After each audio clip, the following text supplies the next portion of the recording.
करनाल में लंबे समय से बन रहे फ्लाईओवर का काम अभी तक पूरा नहीं हो पाया है। निर्माण कार्य की धीमी रफ्तार के चलते शहरवासी धूल और प्रदूषण की मार झेल रहे हैं। लोग खांसी, अस्थमा, एलर्जी, आंखों में जलन और सांस की तकलीफ जैसी समस्याओं से परेशान हैं। बच्चों और बुजुर्गों पर इसका ज्यादा असर देखा जा रहा है। करनाल शहर में फ्लाईओवर निर्माण का कार्य काफी समय से चल रहा है, लेकिन काम की गति को लेकर अब सवाल उठने लगे हैं। सड़कें टूटी हुई हैं, जगह जगह मिट्टी और मलबा पड़ा है और हवा में उड़ती धूल लोगों की सेहत पर सीधा असर डाल रही है। स्थानीय लोगों का कहना है कि सांस की दिक्कत, खांसी और एलर्जी बढ़ रही है। नाक और गले में जलन हो रही है। आंखों में खुजली और लालपन की शिकायतें बढ़ी हैं। लंबे समय से फेफड़ों पर असर पड़ने का डर सता रहा है। अब इस पूरे मामले में कई सवाल खड़े हो रहे हैं। हम कोई आरोप नहीं लगा रहे हैं, ना ही किसी की छवि को नुकसान पहुंचाने की कोशिश कर रहे हैं, लेकिन जनता के मन में सवाल जरूर है। क्या निर्माण कार्य में देरी के पीछे कोई प्रशासनिक लापरवाही है? क्या बजट और काम की प्रगति में पारदर्शिता बरती जा रही है? क्या किसी विशेष स्थान या होटल की वजह से प्रोजेक्ट को रोका गया है, या ये सिर्फ अफवाह है? हम दोहराते हैं, यह आरोप नहीं, सिर्फ सवाल है, क्योंकि विकास कार्यों का पैसा जनता अपने टैक्स के माध्यम से देती है और ऐसे में जनता ये जानना चाहती है कि काम समय पर क्यों पूरा नहीं हो रहा और कब तक लोग धूल और प्रदूषण झेलते रहेंगे। नमस्कार, आप देख रहे हैं करनाल प्रॉपर्टी न्यूज।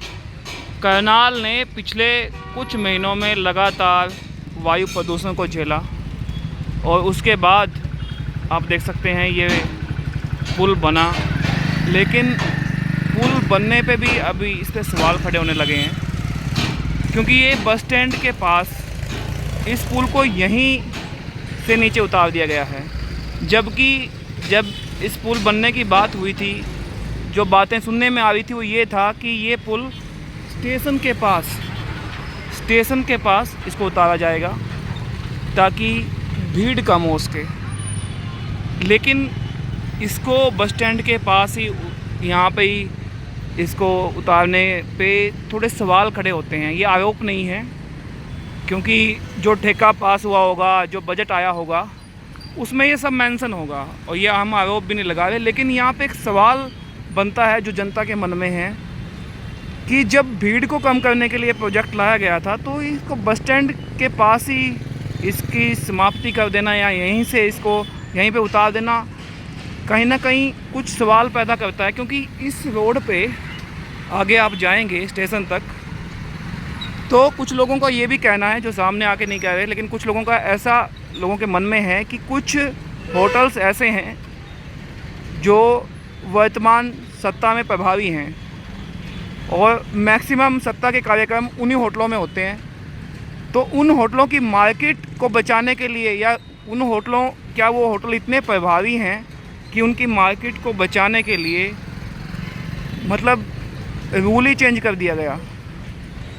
ये आरोप नहीं है, ऐसे सवाल जनता के मन में हैं कि कुछ ऐसे सत्ता में प्रभावशाली होटल हैं जिनमें सत्ता के कार्यक्रम इसी रोड पे होते हैं और उनकी मार्केट ना ख़राब हो ये पुल को ऊपर निकलने से, इसलिए इसको रोक दिया गया है।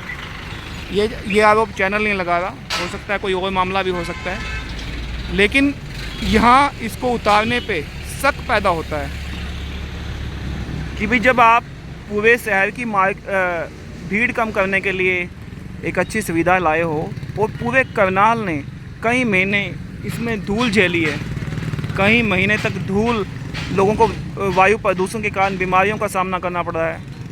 मतलब कुछ लोगों ने तो यहाँ पे जो मार्केट में खड़े होते हैं, उन्होंने मिट्टी को, वायु के माध्यम से मिट्टी को, सांसों के माध्यम से मिट्टी को खाया है, मिट्टी उनके अंदर गई है, उनका इन्फेक्शन हुआ है, कुछ लोगों को पथरी भी हुई होगी या कुछ और बीमारी हुई होगी। वायु प्रदूषण का तो नुकसान होता है, WHO भी कहता है। तो ये आखिर मामला क्या? ये हमारे चैनल का कोई आरोप नहीं है, हो सकता है ये यहीं तक हो सकता है ये यहीं तक उतारना हो, लेकिन जनता के मन में सवाल है कि कहीं कुछ होटलों के वजूद को बचाने के लिए, उनकी रेपुटेशन को बचाने के लिए, कुछ कहीं ऐसे होटल प्रभावशालियों के दबाव में आके ये यहाँ पे ऐसा किया तो नहीं गया है? ये एक सवाल है और इसका जवाब आने की उम्मीद है। क्योंकि देखिए, अगर मार्केट का नुकसान हुआ तो सभी दुकानदारों का हुआ है। अगर मार्केट वैल्यू, प्रॉपर्टी की वैल्यू पे असर पड़ा है तो अगर वो तो सब पे पड़ा है, तो किसी एक व्यक्ति के प्रभाव में आके अगर ऐसा हुआ है तो उस पे कुछ लोगों को आपत्ति हो सकती है। चैनल ये आरोप नहीं लगा रहा, लेकिन इस पे जनता जानना चाहती है।